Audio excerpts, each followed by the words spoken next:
Hello. Finally, today I'm talking about my Australian journey or my journey towards Australian permanent residency and how I got the 189 visa. But first of all, ta-da! Welcome to my living room. I set this all up by myself. I even hung this piece of art by myself. So I've done a good job. At least if I say so myself. Okay, let's get started. In today's video, or in this video, I'm going to tell you everything you need to know about the 189 visa. But before we get to that point, let's start afresh. How did I even end up in this situation? Like, how did I even end up with a permanent residency in Australia? Me, I'll tell you. In 2022, right, I was having a shitty time at my job in the UK. And the one thing I wanted to do was run away, right? At that point, I knew that anywhere but the UK would be an amazing idea. I considered Australia, New Zealand, the US, and Canada, but it felt so far fetched because I had just written and passed my US board exams. And have you seen how difficult it is to get licensed as a registered nurse in Australia? Oh my God. Oh my God. So, long story short, I decided, you know what, I'm going to become a nurse in Australia. I just needed options. That was what I wanted. I just needed to know that I had options. Anyway, let's not talk about Canada. Not only did I become a registered nurse in the US, UK, Nigeria, New Zealand, Australia, and in 3 provinces in Canada, I freaking got a permanent residency in the US, Canada, and Australia, and a resident visa in New Zealand. But let's not get ahead of ourselves. Today, let's focus on Australia. Okay? Anyway, I decided I wanted to become a registered nurse in Australia, and it is extremely difficult. I researched the entire process, I applied, I waited, I wrote different exams. But anyway, to cut a very long story short, it took me about, I would say, roughly 9-10 months, and I got my Australian nursing license. But I have a Nigerian passport, which means that just becoming a nurse in one country is one thing. How do I make my nursing license work for me? How do I translate it to an Australian visa? I started applying to jobs. I only applied to 2 jobs actually, and I got 2 of them. One of them was going to sponsor me for a permanent residency, aka a 186 visa. The other one said they were going to give me a 491 visa. I think that's a work visa. Then after 2 years, I'll qualify for permanent residency. I think that, is a great option, or those were great options. But here is the thing. I was on sponsorship in the UK. And the last thing I wanted was another sponsorship. I told myself, I'm not taking it. Because I did not want to jump from frying pan to fire. Think about the fact that, I was already on sponsorship and I was going through hell. I told myself, okay, this is bad, but at least I know the UK. Australia is so far away that if I get here or get there and it's not what it's cracked up to be, I'm basically fucked. Like, that's it. So I declined the offers. I told them no. I ended up getting a letter of intent from one of the government offices, and I still declined it. And I started making research. I just sat down with myself and started researching, how do I live in Australia without being tied to an employer? And that was when I learned about the expression of interest. I started researching, but I don't know anyone personally who has even gotten through the door. The only story I know is of someone who obviously was sponsored, which again is a big deal. But I did not want sponsorship. I knew what I did not want. Even if I was figuring out what I wanted, I knew exactly what I did not want. And that was, I did not want another sponsorship, point blank period. So I applied, submitted an expression of interest, which is similar to express entry in Canada, except that this one I might even add might be a little bit harder. And I'll tell you why. Just hang on. Anyway, I submitted an expression of interest, and after a while, in 2000, and I think this was 2022 December or 2023 December. I'm getting my dates wrong. I think 2023 now. I got an invitation from Western Australia to apply for permanent residency. This is very, very, very, very good. But here is the thing. I did not want to be tied down by anyone. Not the state, not the job. Because I mean, different people can sponsor you to Australia. You can enter Australia being sponsored by a spouse, sponsored by a job, or being sponsored by the state government. And here is the thing: if a state government sponsors you, I think you have to live in that state for 2 years, which is great. It's fine. I'm sure I would have, found something about Western Australia that I loved. But I was so scared of being tied down that I thought, if I take this sponsorship, I have to sit my little behind in Western Australia. And what if I do not like it? Now I cannot leave because I have a commitment to stay with them for 2 years. Otherwise, what will happen? Would they snatch back their permanent residency? Like, how? And also, at that point, I was looking at the US and Canada. And I said, if a state sponsors me and tomorrow I decide I don't really want to stay in Australia, heck, I want to go to Canada, what will happen? Will I lose my permanent residency? Because now, well, I signed a contract with them. So I declined the state sponsorship. And that was a big risk because you don't really get state nomination. It is so hard to get. But I declined it. I was like, well, thank you, Western Australia, but I'm not going to accept this offer. And everyone thought, yo, you are insane. You're crazy. This is like once in a lifetime opportunity. I said, well, if it's for me, I'm not going to miss it. What is going to happen is now I'm going to work even extra hard to make sure that I get it. And that was when I stumbled on what is dubbed the hardest visa in Australia, the 189 visa. This is called the golden ticket. This visa is a visa that everybody wants to get. Now, I'm going to tell you different kinds of visas in Australia. Just, walk you through them briefly. Just stay with me. There is 186 visa. There is 491 visa. There is 109. There is 190 visa. And then there is 189. 186 visa. This is a permanent resident visa. This is employer sponsored. Basically, I am your employer. I sign a contract with you. You're going to work for me for 2 years or 3 years, and I will submit you to the government for permanent residency. I will tell the government I couldn't find anyone in Australia to do this job, and this person is a good candidate. They're going to do it. They're going to work for me for 3 years. In exchange, give them permanent residency. But now you are in a contract. That's one. This was the one I rejected, one of them. Then the second job offer I rejected was for a 491 visa. This is basically a work visa. You work for me for 2 years, then I'll submit you to the government for permanent residency. That's it. It's not PR. It's just a work visa. The third one is a 190 visa. This is the one that I rejected from the state government. This one basically follows the same modus operandi. The state government, in my case, Western Australia, was like, hey, Favor, I liked your profile. Do you want to work with us? You're going to live in Western Australia for 2 years, work in Western Australia, and then after that, you can leave. In exchange, I'll tell the government, or I'll nominate the government, or I'll nominate you to the government for permanent residency. Deal? And I said, no deal. I refused. The last one is the most competitive one. 189 visa. This one is no state nomination, no job nomination, nothing, no employer sponsored, nothing. It's you and the federal government. You're saying, you know what? I don't want anyone doing me favors. Let me just go and try my luck with the federal government. If they approve me, fine. If they don't, fine. Editing this video, and I wanted to add, think about 189 visa, right? I think part of the reason it's so hard is basically because you're stubborn. Again, why would the federal government give you a visa where you don't want to work for any of their people? I mean, this is a visa that people who have companies are bringing people to work for them, and then they would give them this visa if they qualify.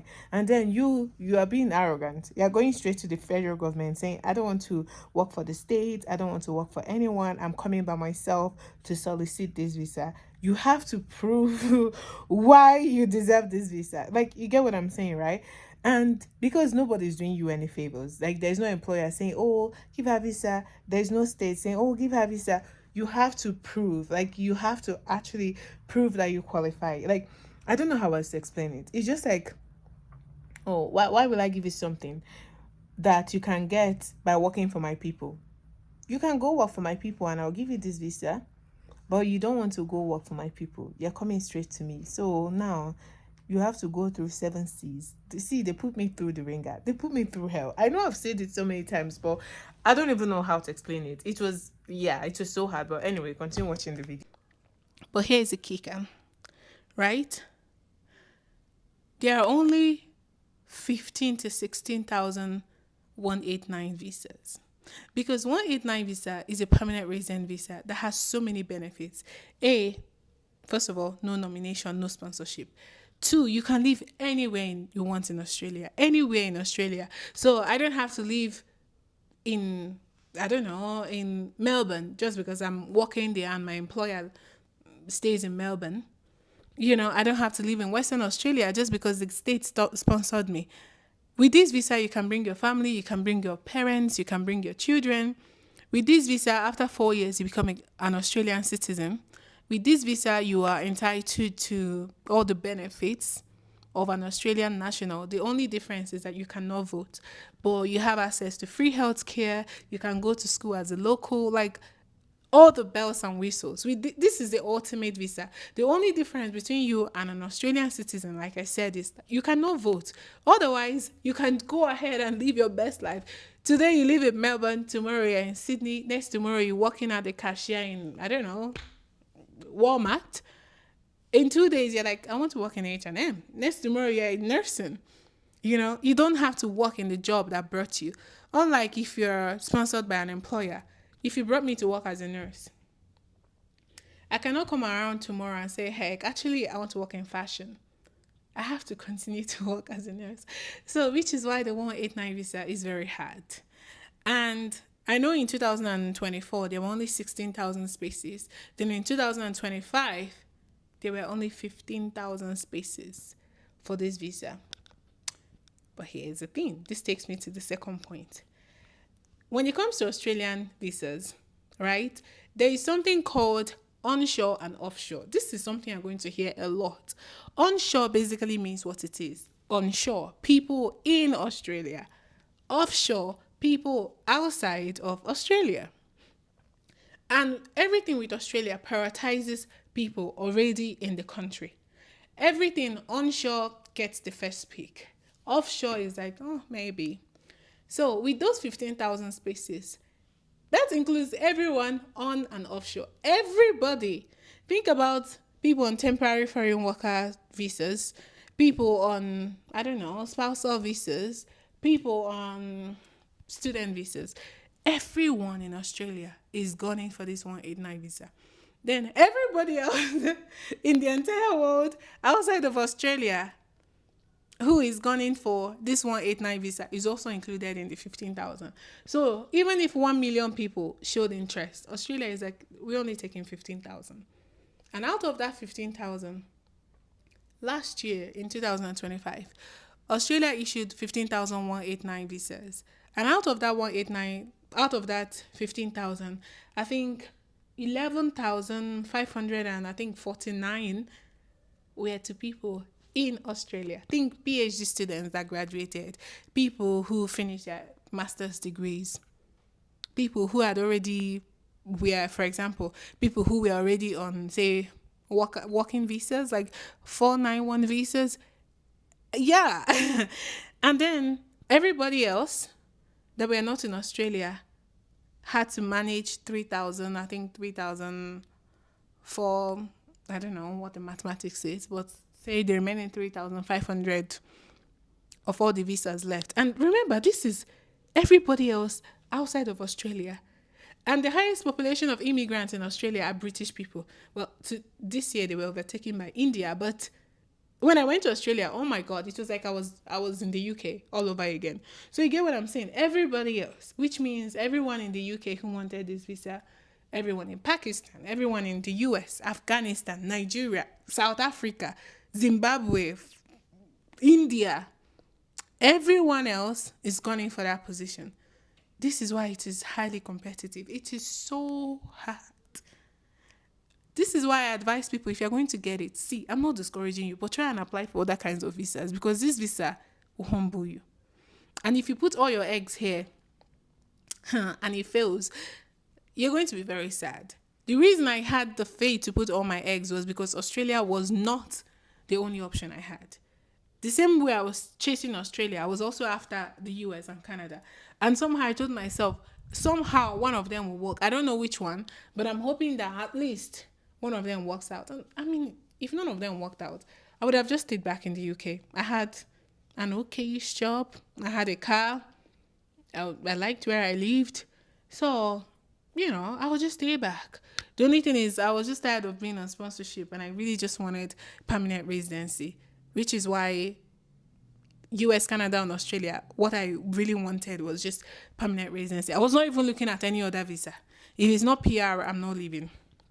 Anyway, that's the modus operandi, what you should know. So it's very hard. Out of that 15,000 visas, only 105 were given to Nigerians. Yes, only 105 Nigerians got that 189 visa last year. And out of that 105, come closer, 90 were already in Australia. So 90 Nigerians that got 189 visas last year were already in Australia. They were onshore. Yeah, so out of 15,000, just follow the mathematics. Out of 15,000, 105 Nigerians were given this visa. 105 out of 15,000. 90 were already in Australia, which means only 15 Nigerians in the entire world outside of Australia got the 189 visa last year. And I was one of them. It was me and 14 other people. And that visa made me do like this. See, I saw shege. Anyway, in subsequent videos, I'll walk you through the entire process, the step-by-step process. I'll show you clips of myself doing the application because I was talking myself through the entire process. I'll put everything together. This is just the first video, so if this is all over the place, just stay with me. Okay, so that is how hard it is. So 105 Nigerians out of 15,000 applicants. Another thing you need to know about this visa is that the process is not fast. See, if you're in a hurry to get to Australia tomorrow, this visa is not for you. Okay? It's not fast. When I applied, the day I submitted my application was December 30th, 2024. Guess when I heard from them back for the first time? August 2025. And they were like, oh, you need to submit this, I need to submit this. And then I submitted it. It took like another month. And I was in Canada. I can remember I was just chilling in my apartment in Toronto. And they were like, oh, you need to get this. I'm like, oh, of course. I had to go and do another test. The day I got this PR, right? I was in London. I was in my hotel room in London. And I checked my email. I was like, oh my gosh. Oh my gosh. So I got my Australian permanent residency today, and then tomorrow I got my US permanent residency. Oh my god, see, I fast forwarded time, but let's get back to where we were. Anyway, that was the thing. I researched everything. I submitted an expression of interest, and we took it from there. But before that, because I'm a nurse, I had to do some credential evaluations. After becoming a registered nurse in Australia, I had to do something called skills assessments. That one is a whole process by itself. You have to submit your documents all over again, get reference letters, and then they will clarify what kind of nurse you are, whether you're a critical care nurse, a perioperative nurse, a medical surgical nurse, whatever it is. You get that document. And then you submit expression of interest. After I submitted, I think I waited a couple of months. Because the first one I submitted that, they invited me to apply Western Australia, I declined it. And then Australia invited me to apply for permanent residency, but then I also declined it. This one right now is from the federal government. I declined it because I had not completed my skills assessment. And because nobody told me, I did not know I had to do that first. I thought I had to get invited first, then I'll complete my skills assessment. So that pushed me like 1 year back because I did not have my skills assessment. And after I got invited, you're only given 60 days, 2 months to submit all your documents, your bank statements, this, that. So I did not have it. And skills assessment sometimes takes like 4 months. So I did not have a choice. I had to let that invitation expire. That meant I had not only declined a job that had work visa. I declined a job that had permanent residency. I declined state government and their permanent residency. I even declined federal government too and their permanent residency. But that one was really tough because I wanted it, but again, I had no access to information. I did not even see any video on YouTube talking about it. And the only nurse I saw on YouTube talking about her process freaking lived in Australia. So we were not in the same shoes. She studied in Australia too. A Filipino nurse who went to school in Australia. So we were not on the same playing field. So all the information she gave honestly did not apply to me because she would say, "Oh, get this document from this Australian office."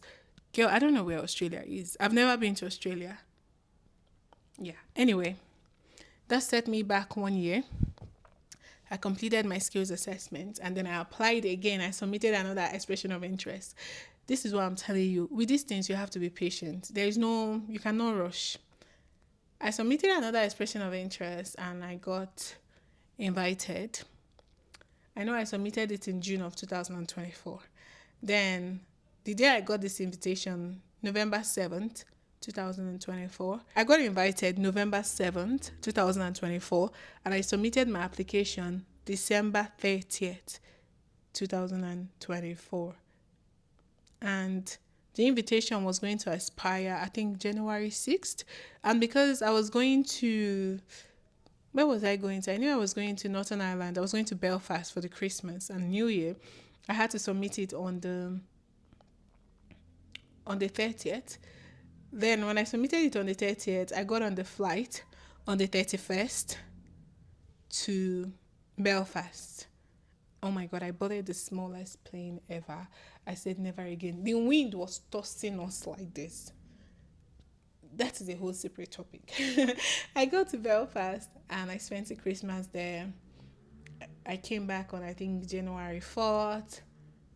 And then on the 7th of January, I was on my way to Canada for the first time to activate my permanent residency in Canada. So I was so busy. And from when I got the invitation, I did not have time because I was trying to finish up my Canada stuff. They were like, "Oh, go and do medicals, go and do biometrics, go and do this, go and do that, go and submit your passport, go and get your passport back." So I was so busy. Plus, I also had a full-time job. I was working in the operating room. Full-time job. Plus, I was also a full-time student. I got to the UK and decided, yeah, it would be fun to get a new degree. So I enrolled in the school and I was getting a new degree. So I was booked and busy. Yeah.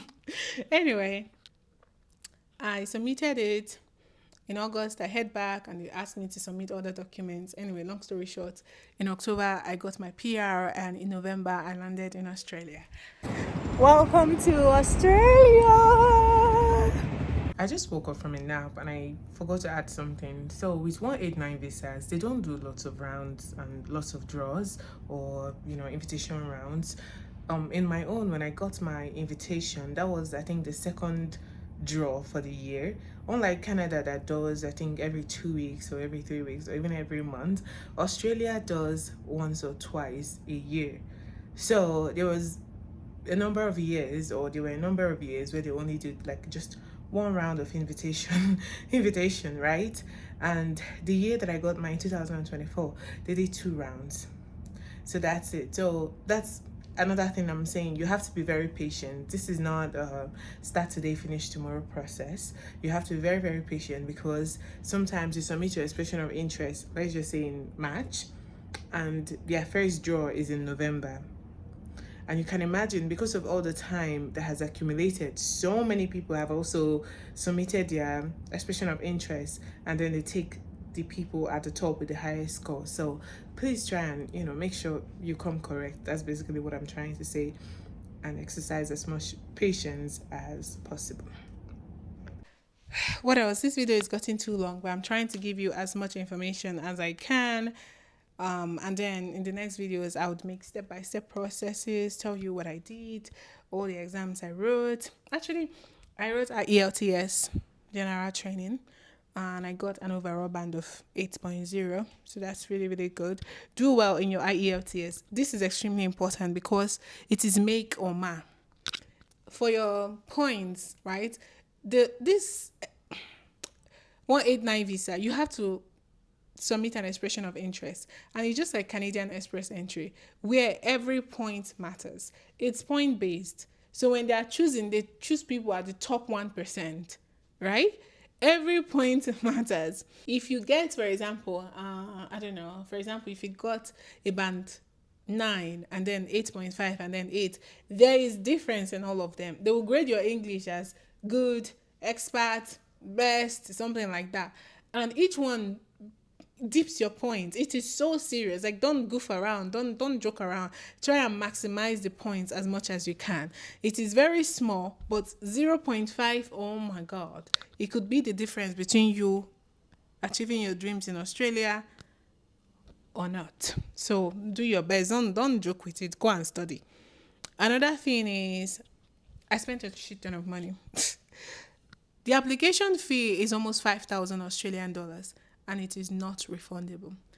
When I submitted my Canadian visa application the first time for my permanent residency, I made a mistake. Canada was like, "Girl, get back to the drawing board. Get back to the beginning. I'll tell you all about it in another visa, in another video." They refunded me my money, right? Canada gave me back my entire money, and I think I paid 3,600 and something Canadian dollars. But Australia, if for any reason you don't get this visa, kiss your money goodbye. You're not getting back nothing. Every dollar has gone. So it's very expensive. For my medicals, I think regular people would pay around £400, but because I'm a registered nurse, healthcare, blah, blah, blah, I paid over £700 for my medicals. So keep that in mind. I'll do a cost breakdown video for you next time. Let's see. Yes, it did take me quite a while because I want to end this video. It's getting too long. It did take me quite a while. It took a lot of trials, a lot of failing, but eventually I got there.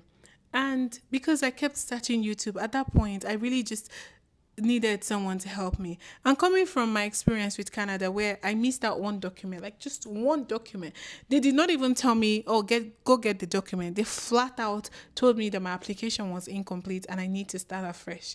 Do you know what it means to wait almost 2 years? And then you're told, actually, no, go start from the beginning. It was deeply crushing. Like, I don't really cry, but I cried. So with Australia, I was so scared that I was going to make the same mistake again. I kept, oh my God, I kept checking again. I submitted the application on the 30th of December, but I started the application, I think on the, I don't know, I think on the 20th of December or something like that. Oh no, or I think on like the 12th or so. That was when I started the Australian visa application because it is so long. Jesus, it's like what, 20 pages? And when you finish that form, there are two other forms called Form 1221 and Form 80. Those ones are long, repetitive. They will ask you everywhere you've been to your entire. It is so long. So I completed those forms and I went back to check it over. God, I probably checked it more than 100 times. I'll go back morning as soon as I come back from work, before I leave for work, when I come back, when I wake up in the middle of the night to pee. And every time I found an error, that was the thing. Every single time I still found something that made me go, oh my God. So I kept making sure I crossed all my T's, dotted all my I's. I put all the apostrophe, I put all the comma. I submitted every document. Everything was legible. Everything was clear. And then I kept checking YouTube.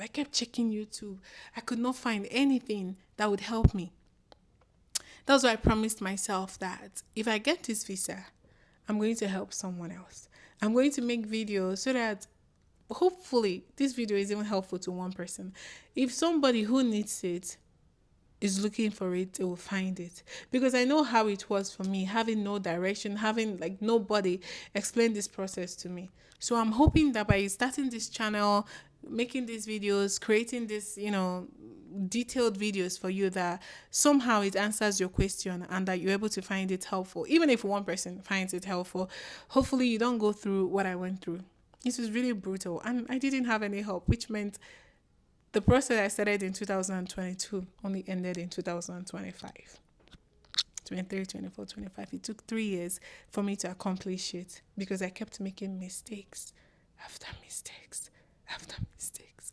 I kept missing out documents, but eventually I got here. So, yeah, I'm going to stop here for today. I'm going to make a follow up video and I will tell you, the whole step by step process, all the documents that you need, and, all that jazz. So, take good care of yourself. And of course, if you need any information, feel free to send me an email. My email is somewhere in the description box. And you can also follow me on Instagram at I'll put my Instagram handle. To be fair, my Instagram handle is the same name. It's the same name as my YouTube channel. So feel free to follow me on Instagram. Yeah, and just see me travel, enjoy, leave. Yep. What else? Let's see before I close up this video. Yeah, I'll also talk about nursing and all that stuff. But yeah, I'll tell you all about Australian permanent residency, Canadian permanent residency, US permanent residency, being a nurse in the US, getting Australian nursing license, Canadian nursing license.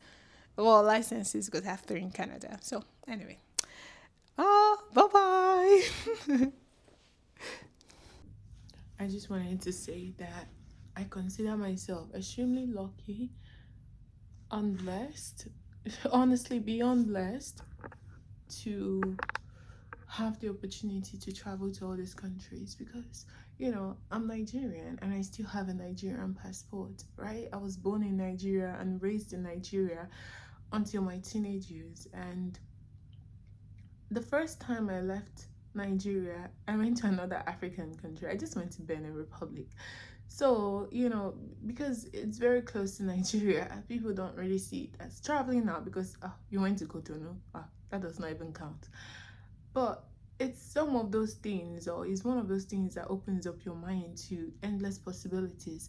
Because, yes, it might just be like one bike ride across the border, but you're able to hear a different language. They speak French there. They have a different lifestyle. You're able to see them, try their own food, and as long as you don't have that air of superiority in you. And at that point, Nigerian naira was way higher than the CFA, which is the currency they use.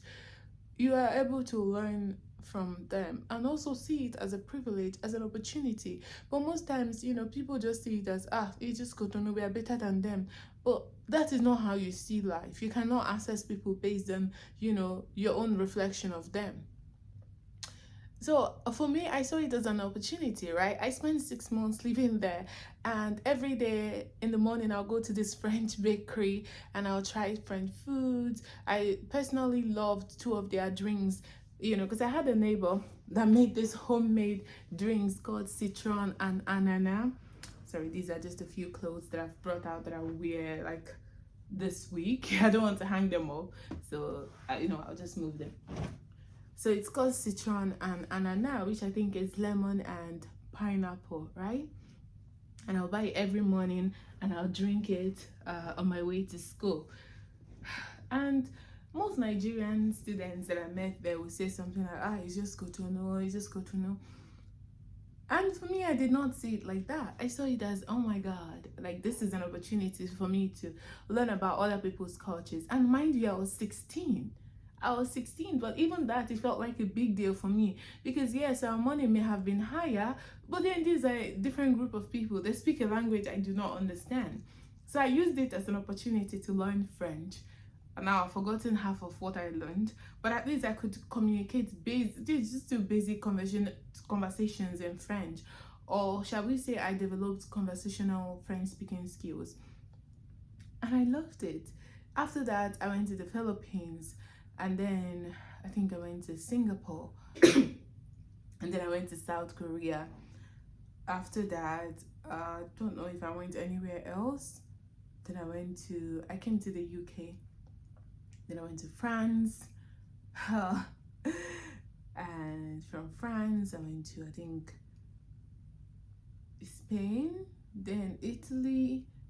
And after that, I think I went to Turkey, then I went to Kenya, then before going to France and all those places. And for me, it was such a big deal. And that's how I started traveling little by little. I get paid my salary in the UK that I got through blood, sweat, and tears, literally, because I did like 13-hour nursing shifts where I look after like 11 or 12 patients on a day shift. I'll have to insert so many urinary catheters, insert IV fluids, or hang up IV fluids, insert, just lines for different things, put NG tubes, so much stuff, right? So that money meant so much to me, and I just poured it back into myself. It opened me up to a world of possibilities, endless opportunities.